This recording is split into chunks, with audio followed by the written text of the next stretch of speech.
జన్మనిచ్చిన తల్లిదండ్రులకి పాదాభివందనములు. నా వీడియోస్ చూస్తున్న ప్రతి ఒక్క వ్యూవర్స్ అదృష్టవంతులు. ఈ వీడియో మీరు చూస్తున్నారంటే మీకు అదృష్టవంతులు. ఎస్, ఇది ప్రతి ఒక్కరూ తెలుసుకోండి. చాలా కృతజ్ఞతలు. ఈరోజు మనిషి ఎప్పుడూ డబ్బుతో ఉండాలన్నా కానీ ప్రతి ఒక్క మనిషి చిన్న బిడ్డ పుట్టినప్పటి నుంచి మరణించేంత వరకు ప్రతి ఒక్కరికి డబ్బు కావాలి.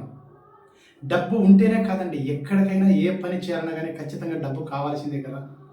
చాలామంది అంటూ ఉంటారు కదా, రాణిమ్మ చేతిలో ఉంటే రాజ్యం అంతా చుట్టాలి. అంటే డబ్బు ఎప్పుడు చేతిలో ఉంటే ప్రతి ఒక్కటి మనకు అనుకూలంగా జరిగిపోతుంది. ఇది వాస్తవం. మీరు కూడా ఒకసారి ఆలోచన చేయండి. డబ్బు కానివ్వండి, ఏ ఒక పని మీరు అనుకున్న పనులు జరగాలన్నా,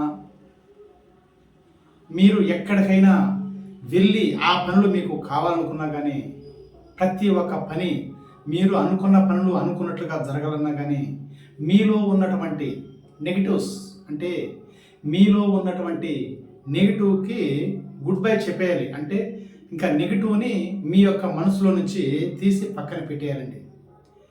మీ యొక్క మనసులో నుంచి నెగిటివ్ని ఎప్పుడు పక్కన పెడతారో మీకు యోగం స్టార్ట్ అయిపోతుంది. ఇది వాస్తవం.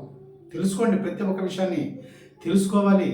మనిషి బ్రతకాలి అన్నా నెగిటివ్ని పక్కన పెట్టినప్పుడే అద్భుతమైన జీవితాన్ని గడపడానికి అవకాశం ఉందండి. ఇది వాస్తవం. మీరు అనుకుంటున్నారు ప్రతి ఒక్క రోజు మీరు ఏం ఆలోచన చేస్తుంటారంటే మీరు లేని దాని గురించి ఆలోచన చేస్తూ ఉంటారు. ఉన్నదాన్ని పక్కన పెట్టేశారు. అంటే మీరు ఉన్న జీవితం నుండి ఉన్నత జీవితానికి పోవాలి అనుకుంటున్నారు కదా. మీలో ఉన్నటువంటి నెగిటివ్ అనేది ఏదైనా మీకు ఒక ప్రాబ్లం వచ్చినప్పుడు అంటే ఆ ప్రాబ్లం గురించి మీరు పీకులాడుతూ ఉంటారు. అంటే ఆ ప్రాబ్లం గురించి మీరు ఆలోచన చేస్తూ ఉంటారు. అబ్బా, నాకు ఇలా జరిగిపోయిందే, నాకు ఇలా అయిపోయిందే, ఉన్నట్టుండి నేను 2 సంవత్సరాల నుంచి నా లైఫ్ మారిపోయింది, ఇంతకుముందు నేను బాగానే ఉన్నాను అనేసి మీరు మీ ఆలోచన అంతా నెగిటివ్ పైన పడుతూ ఉండి ఒక్కొక్కసారి చూడండి మీకు మీరే కూడా కూర్చొని ఆలోచన చేస్తూ ఉంటారు కదా. ఒక్కొక్కసారి మీకు మీరే కూడా ఆలోచన చేస్తూ ఉంటారు, ఏందబ్బా మన జీవితం ఎలా అయిపోయింది, మనము ఎట్లా రాజులా ఉండడమే, మనం ఇంత పేదవాడిగా మారడానికి ఏమైందో అనేసి మీకు మీరే ఆలోచన చేస్తూ ఉంటారు కదా. ఆ నెగిటివ్ మీలో ఇప్పుడు లా ఆఫ్ అట్రాక్షన్ ఏం చెప్తుంది, మీరు ఏదైతే అనుకుంటారో అది మీ జీవితంలోకి వస్తుంది, మీరు అనుకున్నది అనుకుంటుగా జరుగుతుంది అని లా ఆఫ్ అట్రాక్షన్ చెప్తుంది. ఇది ఆకర్షణ సిద్ధాంతం. మీరు ఏమైతే అనుకుంటారో అది ఖచ్చితంగా జరుగుతుంది. ఎస్, ఈ యొక్క విషయాన్ని మీరు తెలుసుకోవాలి. నెగిటివ్ అనుకుంటే నెగిటివ్ జరుగుతుంది. మీరు పాజిటివ్గా పోయినారంటే మీరు పాజిటివ్గా ఎప్పుడు వస్తుంది. మీరు ఏమనుకున్నారో ప్రతి ఒక్క రోజు నెగిటివ్ గురించి ఆలోచన చేస్తూ ఉంటారు. ప్రతి ఒక్క రోజు మీరు ఏం చేయాలా, నెగిటివ్ నుంచి ఆలోచన పక్కన పెట్టాలి. నెగిటివ్లో ఉన్న ఆలోచన నుంచి మీరు పాజిటివ్గా మారాలి అంటే ఏం చేయాలనే విషయాన్ని నేను ఈరోజు ప్రతి ఒక్క విషయాన్ని నేను మీకు తెలియపరుస్తున్నాను. మీరు ఈ వీడియోని చివరి వరకు చూడండి, సబ్స్క్రైబ్ చేయండి, లైక్ చేయండి. ప్రతి ఒక్క విషయాన్ని, అంటే లా ఆఫ్ అట్రాక్షన్ అంటే ఏంటి, డబ్బుని ఎలా సంపాదించాలి అని ఆలోచన పెట్టి దీన్ని ఎలా చేయాలి అనే విషయాన్ని నేను ఒకప్పుడు ఇదేదో లా ఆఫ్ అట్రాక్షన్ అంట, మనం డబ్బు సంపాదించాలంటే చాలా ఈజీ అంటున్నారు, ఇది ఏంటని నేను ఒకప్పుడు అనుకునేవాడినండి. ప్రతి ఒక్క విషయాన్ని నేను తెలుసుకున్నాను. నేను ప్రతి ఒక్క విషయాన్ని తెలుసుకొని ఈ ప్రపంచంలో ప్రతి ఒక్కరికి తెలియపరచాలి.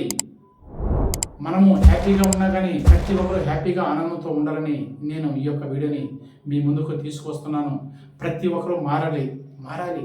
ప్రతి ఒక్క విషయానికి మారాలి. మీరు ప్రతి ఒక్క నెగిటివ్ని పక్కన పెట్టాలి. మీకు ఏదైనా ప్రాబ్లం వచ్చినప్పుడు ఆ ప్రాబ్లం పట్టుకుని పిక్కలాడకండి.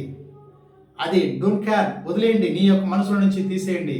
ఇది కాదు, మన జీవితం ఇది కాదు అనే విషయాన్ని మీరు ఆలోచన చేయాలి. ఇప్పుడు ఆ ప్రాబ్లం పట్టుకొని చాలామంది అంటూ ఉంటారు, అబ్బా నాకు శని దాపరి చేసింది, శని పట్టేసినాడు, నా టైం సరిలేదు, అంటే నాకు టైం సరిలేదు, నేను వేరే దిక్కడ జాతకం చూశాను, ఆ జాతకంలో నాకు టైం సరిలేదని చెప్పారు, నీకు శని పట్టేదని చెప్తున్నాడు అనేసి చాలామంది అనుకుంటున్నారు. మీ మనసులోనే మీరు అనుకుంటున్నారు కదా.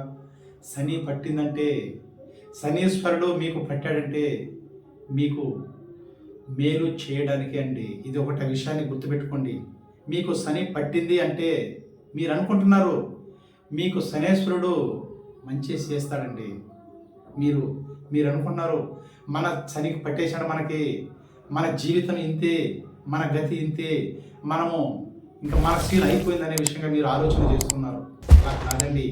శనేశ్వరుడు పట్టాడంటే మీరు పోయే దారి సరిలేదు, మీరు మంచి దారిలో పోండి అని తెలియపరుస్తున్నాడు. ఎస్, ఈ యొక్క టెక్నిక్ని మీరు పట్టుకోండి. పదే పదే పదే చెప్తున్నామంటే ఒక్కొక్క టెక్నిక్ని పట్టుకోవాలి. వీడియో ముఖం కూడా ప్రతి ఒక్కటి ఇది సీక్రెట్ అనే విషయాన్ని ఎవరు చెప్పరండి, మీరు పట్టుకోవాలి. ఒక విషయాన్ని పదే పదే మీకు చెప్తున్నారంటే దీంట్లో ఏదో ఉంది అని మీరు అనుకోవాలి. శనేశ్వరుడు పట్టాడంటే మీరు ఉన్న జీవితం నుండి ఉన్నత జీవితానికి పోవడానికి అని తెలుసుకోవాలి. ఎస్, మీరు పోయే దారి కరెక్ట్గా లేదు అని మీకు తెలియపరుస్తున్నాడు. ఆ మిమ్మల్ని తెలియపరిచినప్పుడు మీరు దాన్ని సద్వినియోగం చేసుకొని మీరు మారాలండి. నెగిటివ్ నుంచి మారినప్పుడే ప్రతి ఒక్క పని మీకు జరుగుతుంది. Yes, thank you universe.